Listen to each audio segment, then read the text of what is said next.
الله الرحمن الرحيم.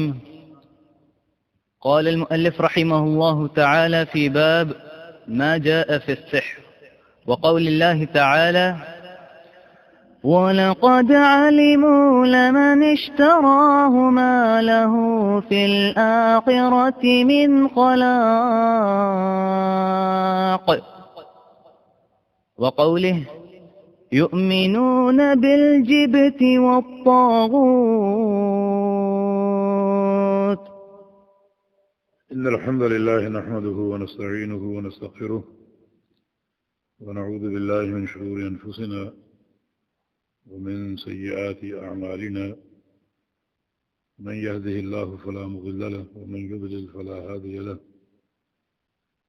وأشهد أن لا إله إلا الله وحده لا شريك له، وأشهد أن محمدا عبده ورسوله. أما بعد، فإن أحسن الكلام كلام الله، وأحسن الهدي هدي محمد صلى الله تعالى عليه وسلم، وشر الأمور محدثاتها، وكل محدثة بدعة، وكل بدعة ضلالة، وكل ضلالة في النار.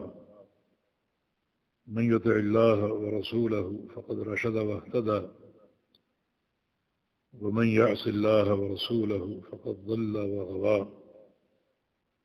اللهم صل على محمد وعلى آل محمد كما صليت على إبراهيم وعلى آل إبراهيم إنك حميد مجيد. اللهم بارك على محمد وعلى آل محمد كما باركت على إبراهيم وعلى آل إبراهيم إنك حميد مجيد. سبحانك لا علم لنا إلا ما علمتنا إنك أنت العليم الحكيم. رب اشرح لي صدري ويسر لي أمري واحلل عقدة من لساني يفقه قولي. وبعد، باب ما جاء في السحر. سحر یعنی جادو کے بارے میں شریعت میں کیا وارد ہوا ہے، کیا وعید ہے، اور کس قسم کی سزاؤں کا ذکر ہے۔ سحر یعنی جادو ایک انتہائی بدترین شعبہ ہے، اور ساحر یعنی جادوگر ایک انتہائی بدترین انسان ہے جس میں خیر کا کوئی پہلو نہیں ہوتا، اور اس کا یہ عمل اسے وادی کفر میں داخل کر دیتا ہے۔ سحر کیا ہے؟ اس کا لغوی معنی ما ضعف ما خفی و لطف سببہ۔ سحر ایک مخفی چیز ہے، ایک ایسی چیز جس کا سبب انتہائی پوشیدہ ہو، کیونکہ ساحر کا یہ سارا عمل خفیہ ہوتا ہے، ظاہر نہیں ہوتا، اس لیے یہ عمل سحر کہلاتا ہے، اور ساحر کو جادوگر کہا جاتا ہے۔ جادوگر کو ساحر کہا جاتا ہے کیونکہ اس کا یہ عمل خفیہ، پوشیدہ، اور اصطلاح میں سحر ایک ایسے عمل کا نام ہے جس میں طلاسم یا تعویذ یا دم کے ذریعے خبیث جنوں سے اور شیاطین سے مدد حاصل کر کے لوگوں میں شر داخل کرنا اور ان کو نقصان پہنچانا، بلکہ بعض اوقات قتل تک کر دینا، لوگوں میں تفریق پیدا کرنا، میاں بیوی میں جدائی پیدا کرنا، ناراضگی پیدا کرنا، یہ سارے عمل ساحر انجام دیتا ہے، اس سے یہ بات واضح ہوتی ہے کہ ساحر کچھ عملیات کرتا ہے، کچھ دم وغیرہ یا کچھ تحریر تعویذ کی شکل میں یا طلاسم یا گرہیں وغیرہ کسی دھاگے میں یا کپڑے میں، ان گرہوں میں پھونکے مارتا ہے، اور اس سارے عمل میں شیاطین اور جنوں کے ساتھ اس کا معاہدہ ہوتا ہے اور باقاعدہ نشانیاں طے ہوتی ہیں، اور اس طریقے سے وہ اللہ تعالیٰ کے بندوں کو یا اللہ تعالیٰ کی بندیوں کو نقصان پہنچاتا ہے۔ یہ سحر کا توحید سے کیا تعلق ہے؟ بڑا گہرا تعلق ہے، کیونکہ سحر میں ایک تو شیاطین سے استخدام ہے، جو شرک کی صریح صورت، شیاطین سے مدد طلب کرنا اور ان کے تعاون سے آگے کام کرنا، اور یہ ظاہر ہے کہ شرک ہے۔ دوسرا، سحر میں بہت کچھ علم غیب کے دعوے ہوتے ہیں، اور اللہ رب العزت کے علم میں جو علم غیب اس کا خاصہ ہے، اس میں مشارکت کے دعوے ہوتے ہیں۔ تو اس لحاظ سے سحر کا اور جادو کا توحید کے ابواب سے گہرا ربط اور تعلق ہے، کیونکہ اس کی بہت سی صورتیں شرک پر منتج ہوتی ہیں۔ جادوگر یہ کس قدر خبیث ہوتے ہیں یہ سمجھنا ضروری ہے، کیونکہ ہمارے معاشرے میں بہت سے لوگ ان کی شعبہ آبادیوں کو کرامتیں سمجھتے ہیں اور ان کو بہت پہنچا ہوا تصور کرتے ہیں اور باقاعدہ ان کا قصد کرتے ہیں اور بہت سی مرادوں کے لیے ان سے رجوع کرتے ہیں، لیکن حقیقت یہ ہے کہ یہ لوگ شیاطین کے دوست ہوتے ہیں۔ ایک جادوگر کیسے بنتا ہے؟ اس کے لیے اس کو بہت سی عملیات کرنی پڑتی ہیں، اور خلوت میں، اندھیروں میں، ہر باطل کام اندھیرے میں ہوتا ہے۔ حق تو ایک نور ہے، اجالا ہی اجالا۔ کسی نے مسیلمہ کذاب سے پوچھا کہ کیف یاتیک الوحی، تمہارے پاس وحی کیسے آتی ہے؟ ہم نے کبھی دیکھا تو نہیں۔ تو کہتا ہے کہ یاتینی فی مثل الظلماء الحندس، بڑی اس وقت تاریکی ہوتی ہے، اندھیرے ہوتے ہیں، اور اندھیروں میں میرے پاس وحی آتی۔ یہی سوال نبی علیہ السلام سے بھی ہوا تھا، کیف یاتیک الوحی، فرمایا کہ فی مثل فلق الصبح، میرے پاس وحی آتی ہے جب تو صبح کا اجالا سا ہر طرف پھیل جاتا ہے اور نور ہی نور ہوتا ہے۔ ہمارا علم اللہ تعالیٰ کا نور ہے، یہ وحی اللہ کا نور ہے۔ یہاں تاریکی، اندھیرا نام کی کوئی چیز نہیں۔ اور پیغمبر علیہ السلام فرما گئے کہ ترکتکم علی مثل البیضاء لیلھا ونہارھا سواء، کہ میں تمہیں ایک بڑے روشن اور چمکدار دین پر چھوڑے جا رہا ہوں جس کی رات بھی دن جیسی ہے۔ یہ تاریکی ہے ہی نہیں، رات بھی دن کی طرح منور ہے۔ یہ حق ہے، حق کی اساس نور ہے، یہ علم اللہ تعالیٰ کا نور ہے۔ اور ہر وہ کام جو رات کی تاریکی میں چھپ کر ہو، اس میں ضرور کوئی نہ کوئی عیب جس کو چھپایا جا رہا ہے اور نقص اور خرابیاں ہوں گی۔ تو جادو کا عمل بھی چھپ کر ہوتا ہے رات کی تاریکی میں، بلکہ ویرانوں میں، قبرستانوں میں۔ بعض اوقات یہ لوگ قبروں کی طرح کے گڑھے کھود کر اندر بیٹھتے ہیں اور انہیں مختلف مرحلوں سے گزرنا پڑتا ہے۔ کس لیے؟ جنوں کو قابو کرنے کے لیے۔ اور جن اور یہ شیاطین باقاعدہ ان مراحل سے اسے گزارتے ہیں، اور پھر اس عمل کے دوران جو حکم وہ دیں گے اسے پورا کرنا پڑے گا۔ پھر آپ تصور کریں کہ یہ شیاطین اس انسان سے کیا کام کروائیں گے۔ بعض اوقات غلاظت تک کھانے کا حکم دیتے ہیں، نعوذ باللہ انہیں قرآن پاک لاتے ہیں اس پر پیشاب کرو اور اس کو پاؤں میں پہن کر چلو، جوتے کی طرح استعمال کرو، اور اسے یہ سارے کام کرنے پڑتے تاکہ بالآخر یہ جن میرے مسخر ہو جائیں۔ سوال یہ کہ یہ جن مسخر کیوں ہونا چاہتے ہیں، یہ انسان کے تابع کیوں ہونا چاہتے ہیں؟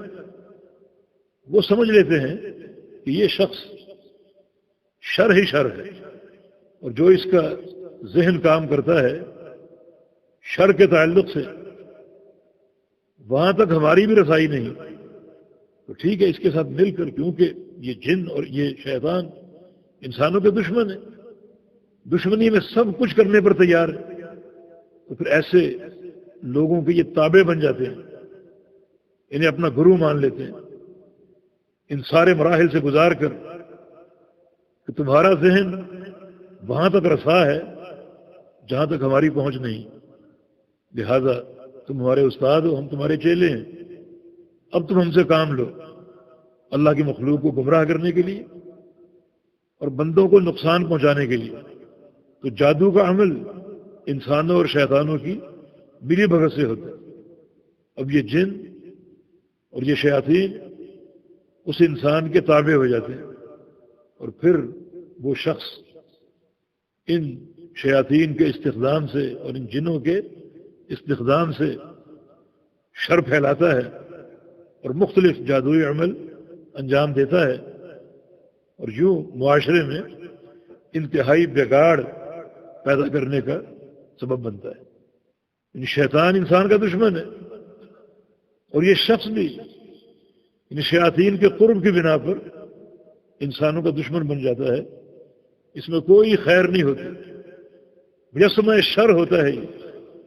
چنانچہ انہیں کسی پر رحم نہیں آتا اور کسی پر ترس نہیں آتا، لوگوں کے گھروں کو خراب کرتے ہیں، میاں بیوی میں تفریق پیدا کرتے ہیں، بھائی بھائی میں رنجشیں پیدا کرتے ہیں، حتیٰ کہ قتل و غارت گری، نقصان، یعنی کاروباروں کی بندش، طرح طرح کے عمل، اور معاشرے میں ایک خبث اور شر پیدا کرتے رہتے ہیں۔ یہ جادو کا عمل شر ہی شر ہے، اور کئی اعتبار سے یہ شرک ہے، اور جادو کرنا، کرانا، سیکھنا اور سکھانا، یہ سب کفر ہے۔ اور اگر جادو ہو جائے تو جادو کو جادو سے ختم کروانا یہ بھی شر ہے، جادو کو جادو سے ختم کرانا بھی شر ہے۔ یہ سحر، جس کی آگے کچھ اقسام ہم پڑھیں گے، ایک انتہائی خطرناک چیز اور عمل ضروری ہے کہ ایسے لوگوں سے بچاؤ اختیار کیا جائے۔ ہمارے ہاں کوئی شخص اگر شعبدہ بازیاں دکھاتا ہے تو ہم اس کے مرید بن جاتے ہیں کہ یہ بڑا پہنچا ہوا ہے، حالانکہ سب یہ جادوئی کرتب ہے اور کفر ہے اور شر ہے۔ کتاب و سنت صلی اللہ علیہ وسلم ایسے امور کو قطعاً نہ تو کرامت قرار دیتے تھے اور نہ ایسے لوگوں کو اولیاء سمجھتے تھے۔ امام شافعی رحمہ اللہ کا قول ہے کہ تم کسی شخص کو دیکھو وہ فضاؤں میں چل رہا ہے اور گرتا نہیں ہے، اور پانی پر چلتا ہے اور بھیگتا نہیں ہے، اور آگ پر چلتا اور جلتا نہیں، یہ نہ ہو کہ تم سمجھو کہ بڑا یہ صاحب کرامت ہے۔ فلا تغتروا بامرہ، اس سے دھوکہ نہ کھانا، کیونکہ ان میں سے کوئی چیز ولایت کی دلیل نہیں۔ ولی اللہ وہ نہیں ہے جو فضاؤں پہ چلے اور گرے نہ، ولی اللہ وہ نہیں ہے جو آگ پر چلے اور جلے نہ، ولی اللہ وہ نہیں ہے جو پانی پر چلے اور بھیگے نہ۔ کتاب و سنت نے ان میں سے کسی چیز کو ولایت کی علامت قرار نہیں دیا۔ فرمایا کہ الا ان اولیاء اللہ لا خوف علیہم ولا هم يحزنون الذین آمنوا وكانوا يتقون۔ اولیاء اللہ جن پر کوئی خوف نہیں اور کوئی غم نہیں، یہ کون لوگ ہیں؟ الذین آمنوا، جن کا سچا ایمان ہے، خالص توحید پر قائم ہے، اللہ پر ایمان، اللہ کے رسولوں پر ایمان، فرشتوں پر ایمان، کتابوں پر ایمان، بالکل سچا اور خالص ایمان ہے۔ وکانوا یتقون، اور ان کی زندگی تقوی کی آئینہ دار، متقی پرہیزگار، ان میں ورع ہو، خشیت ہو، اللہ کا خوف ہو۔ اور اللہ کے خوف کا تقاضا یہ ہے کہ ہر نیک عمل کرنا اور ہر برائی سے اجتناب کرنا، یہ اولیاء اللہ ہے۔ تو ولایت کی نشانیاں نہیں ہیں کہ اس قسم کے کرتب دکھائے جائیں۔ تو اس تعلق سے بڑا سمجھنے کی ضرورت ہے، فہم کی ضرورت ہے، ورنہ اگر عقیدہ کمزور ہو اور ایسے لوگوں سے متاثر ہو تو پھر یہ کمزوری چلتی رہے گی۔ لوگ ایک وقت آئے گا بڑا فتنہ دجال کا، اس کے مرید کیوں بنیں گے؟ کیونکہ وہ اسی قسم کے کرتب دکھائے گا، بلکہ اس کے کرتبوں میں تو کچھ افادیت کے ظاہری پہلو ہوں گے۔ حدیث میں آتا ہے کہ دجال ایک تو لوگوں کے جہل پر آئے گا، جہالت کا دورہ ہوگا، اور دوسرا دجال کی آمد سے 3 سال قبل جو 3 سال ہوں گے وہ سال اقتصادی بدحالی کے سال ہوں گے۔ ان 3 سالوں میں سے پہلے سال میں اللہ رب العزت آسمان کی آدھی بارش روک دے گا اور زمین کی آدھی فصل روک دے گا۔ دوسرے سال میں اللہ تعالی آسمان کی 2/3 بارش روک دے گا اور زمین کی 2/3 فصل روک دے گا، ختم کر دے گا۔ اور تیسرے سال پوری بارش ختم کر دے گا، پورا سال ایک قطرہ بارش نہیں برسے گی اور ایک دانہ اناج کا پیدا نہیں ہوگا۔ یعنی لوگ اس طرح اقتصادی ابتری کا شکار ہو جائیں گے، بدحالی کا شکار ہو جائیں گے، اور پھر دجال کا ظہور ہوگا جو اپنے اشاروں سے پانی برسائے گا، اپنے اشاروں سے فصل اگائے گا۔ حدیثیں آپ سنتے اور پڑھتے رہتے ہیں۔ تو جن لوگوں کے پاس علم نہیں ہوگا، علم بہت ضروری ہے، وہ تیزی سے دجال کے حلقے میں شامل ہوں گے۔ حالانکہ نشانیاں ظاہر ہیں، ایک آنکھ سے کانا ہونا اور اس کی پیشانی پر کافر لکھا ہونا، اپنے آپ کو رب کہے گا، رب تو نظر ہی نہیں آتا، تم کیوں دکھائی دے رہے؟ لوگ یہ سب کچھ دیکھیں گے مگر اس کے باوجود دجال کے حلقے میں شامل ہو جائیں گے۔ بچاؤ کے لیے علم ضروری ہے۔ الا من حشاہ اللہ علما، اللہ تعالی جس کے باطن کو علم سے بھر دے وہ ان فتنوں سے بچے گا۔ یہ شرع علم اور علم کی استقامت بڑی ضروری ہے۔ تو اس تربیت کی ضرورت ہے علم کی اساس میں، اور جو شعبہ بازیاں لوگ دکھاتے ہیں اور کرتب دکھاتے ہیں ان سے اپنے آپ کو دور رکھیں۔ اور یہ طبقہ جادوگروں کا انتہائی خبیث طبقہ ہے۔ اللہ پاک کا فرمان ہے وَلَا يُفْلِحُ السَّاحِرُ حَيْثُ أَتَىٰ، جادوگر کہیں بھی ہو، کسی بھی علاقے کا ہو، اور کچھ بھی کرتب دکھائے، وہ کبھی فلاح نہیں پائے گا، اسے کبھی آپ کامیاب نہیں دیکھیں گے۔ دنیا کی زندگی میں ہمیشہ اس پر نحوست طاری رہے گی، اور چونکہ یہ عمل کفر ہے تو قیامت کے دن بھی کبھی فلاح نہیں پائے گا، ناکام اور نامراد۔ پھر بتائیے ایسا گروہ، ایسی قوم کسی تعلق، کسی دوستی یا کسی قرب کی مستحق ہے؟ ہمارا ایسے لوگوں کے پاس جانا، جادوئی عمل کروانا یا ان سے تعلق اور رابطہ رکھنا یہ کتنا خطرناک ہے۔ لہذا اپنے ایمان کی سلامتی اور بچاؤ کے لیے ضروری ہے کہ ہم سحر کو سمجھیں اور جادوگروں کے مکر کو سمجھیں اور اس طبقے سے اپنے آپ کو دور رکھیں۔ وقول اللہ تعالی وَلَقَدْ عَلِمُوا لَمَنِ اشْتَرَاهُ مَا لَهُ فِي الْآخِرَةِ مِنْ خَلَاقٍ، یہ سورہ بقرہ کی آیت کا حصہ ہے۔ اور اللہ رب العزت نے جو 2 ملائکہ کو بھیجا تھا لوگوں کی آزمائش کے لیے، حالانکہ انہیں یہ بات معلوم تھی کہ جو انہوں نے خریدا ہے یعنی سحر جو حاصل کیا ہے اس کا قیامت کے دن کوئی حصہ نہیں۔ قیامت کے دن کامیابی، اللہ تعالیٰ کی رحمت کا کوئی حصہ نہ ہوگا اس عمل کے لیے، اور قیامت کے دن کوئی حصہ نہ ہونا کس عمل کے لیے؟ جو عمل کفر. علماء نے اس آیت کریمہ سے جادوگر کے کفر ہونے کا استدلال کیا، جو بالکل صفر ہوگا، جس کے لیے کوئی حصہ نہ ہو اللہ تعالیٰ کی رحمت اس کی رضامندی سے، یہ عمل کفر قرار پاتا ہے. تو انہیں معلوم تھا کہ ہم جو کچھ کر رہے ہیں، سیکھ رہے ہیں، سکھا رہے ہیں اور حاصل کر رہے ہیں، اس کا آخرت میں اور قیامت میں کوئی حصہ نہ ہوگا، فلاح کا اور کامیابی کا ایک ادنا سا شائبہ تک نہ ہوگا. تو یہ عمل کفر ہے، اور یہ بات کفر ہونے کی دلیل ہے. اور فرمایا کہ یؤمنون بالجبت والطاغوت، یہ اشارہ یہود کی طرف ہے، کیونکہ یہودی سب سے زیادہ جادو سے تعلق رکھتے تھے.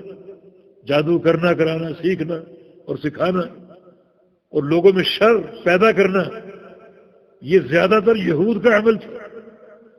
فرمایا کہ یہ لوگ ایمان لاتے ہیں جبت اور طاغوت کے ساتھ. جبت کی ایک تفسیر سحر ہے، جادو، ان کا جادو پر ایمان.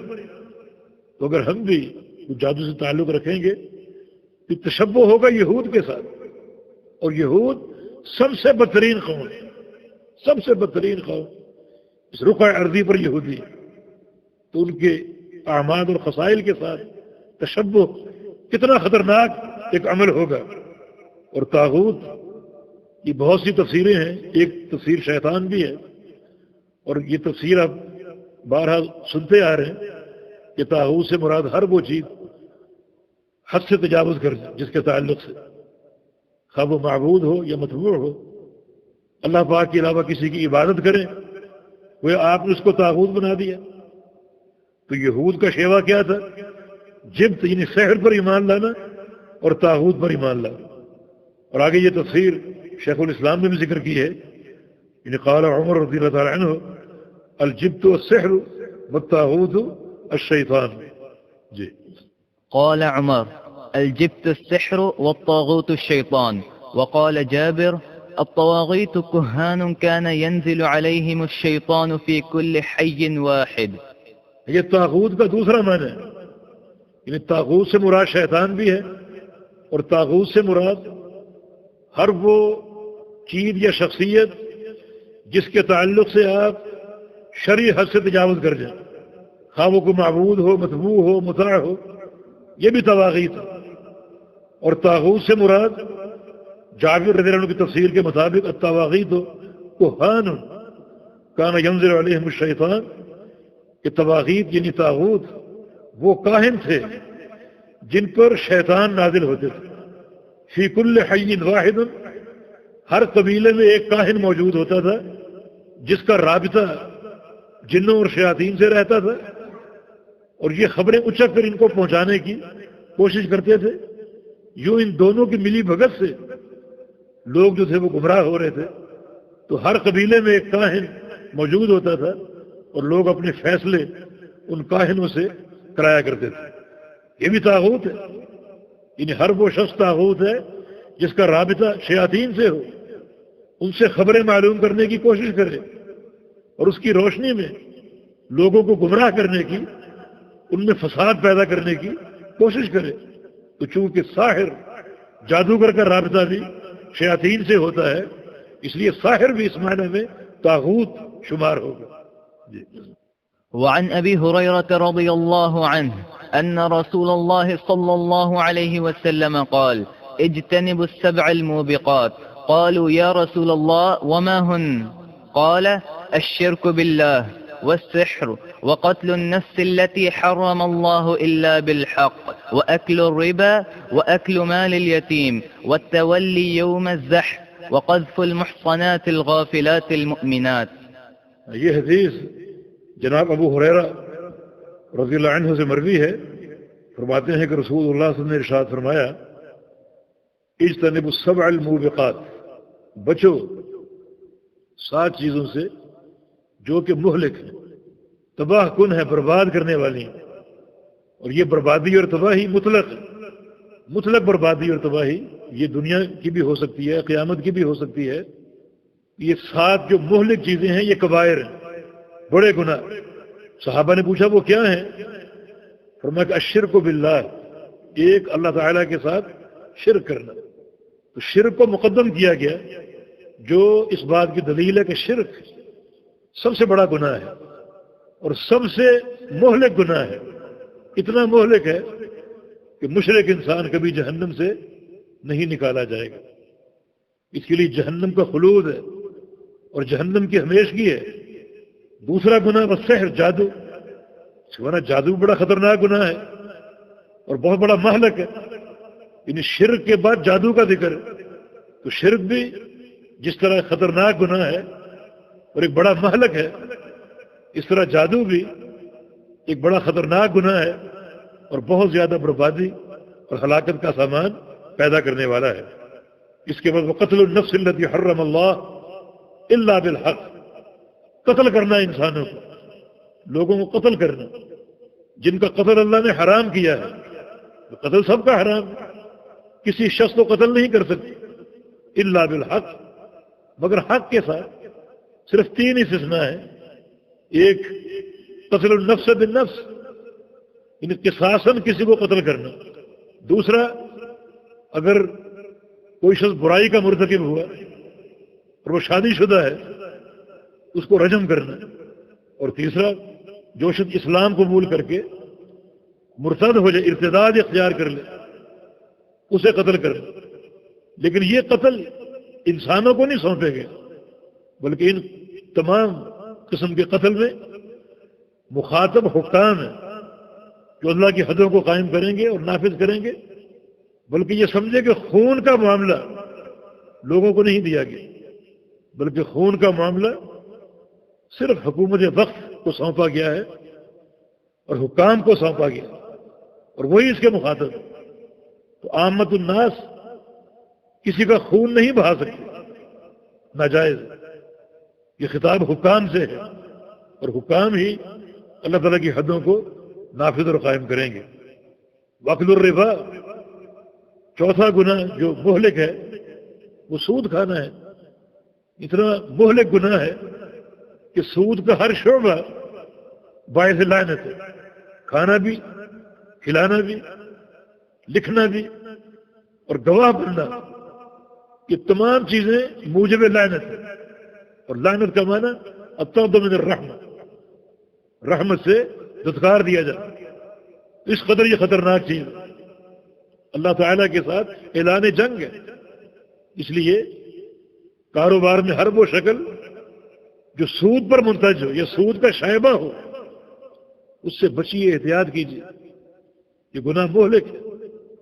نبی علیہ السلام کی حدیث ہے کہ سود کے 70 شعبے ہیں اور سب سے ہلکا شعبہ یہ ہے کہ جیسے کوئی شخص برسر عام اعلانیہ چوک میں کھڑے ہو کر اپنی ماں سے نکاح کر لے، کیا اس کا وبال ہو؟ سب سے ہلکے شعبے کا یہ وبال ہے، تو سب سے بھاری شعبے کا کیا وبال ہو؟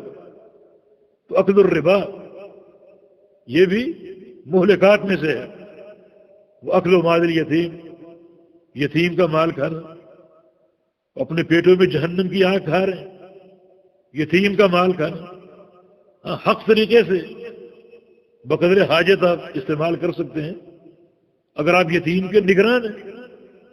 لیکن جو ہی وہ اپنے رشد اور بلوغت کی عمر کو پہنچ جاتا ہے تو اس کا مال اس کے حوالے کر دیا جائے تاکہ کسی قسم کے بگاڑ سے آپ محفوظ رہ سکیں. وہ تولی یوم الزحف، اور میدان جنگ سے پیٹھ پھیر کے بھاگنا، دشمن کو پیٹھ دکھانا اور میدان جہاد کو چھوڑ کر بھاگ آنا. چند استثناءات کے علاوہ میدان جنگ سے بھاگنا گناہ کبیرہ ہے اور مہلکات میں سے ہے. اسی طرح وہ قذف المحصنات الغافلات المؤمنات، مومن عورتیں بھولی بھالی اور پاک دامن، ان پر الزام لگانا، تہمت لگانا برائی کی، زنا کی. فرمایا کہ یہ بھی کبائر میں سے. اور جو شخص ایسے عمل کا مرتکب ہوگا یہ عمل اس کے لیے مہلک ہوگا کہ جو غافل اور بھولی بھالی مومن عورتوں پر الزام لگائے، برائی کے ارتکاب کا الزام لگائے، یہ عمل اس کے لیے مہلک ہوگا اور برباد کن ہوگا. یہاں شاہد کیا ہے؟ السحر، کہ جادو جو ہے یہ بھی مہلکات میں سے ہے، اور اس کو شرک کے ساتھ جوڑا گیا ہے۔ مانا جادو کی برائی شرک سے ملتی جلتی، بلکہ بعض امور میں جادو کا حکم شرک سے زیادہ خطرناک ہے، کیونکہ جادوگر سے توبہ نہیں لی جائے گی، جادوگر سے توبہ نہیں لی جائے گی۔ جو شخص جادو کا عمل کرتا ہے، آپ کو اس کی اطلاع ہوئی، اسے فوراً قتل کرنا ہو۔ ایک حاکم وقت کو یہ حکم ہے کہ اس کو قتل کرو فوراً، اس سے توبہ نہیں لی جائے گی، لیکن مشرک سے توبہ لی جائے گی، اور یہ بات آگے آ رہی ہے۔ جی۔ وعن جندب مرفوعا حد الساحر ضربه بالسيف رواه الترمذي۔ جندب الخیر کے نام سے معروف تھے، اور ان کا نام جندب بن کعب تھا، ابو عبداللہ ان کی کنیت، اور بنو ازد سے ان کا تعلق تھا، غامدی تھے، اور پیغمبر علیہ السلام کے صحابہ میں ان کا شمار ہوتا ہے۔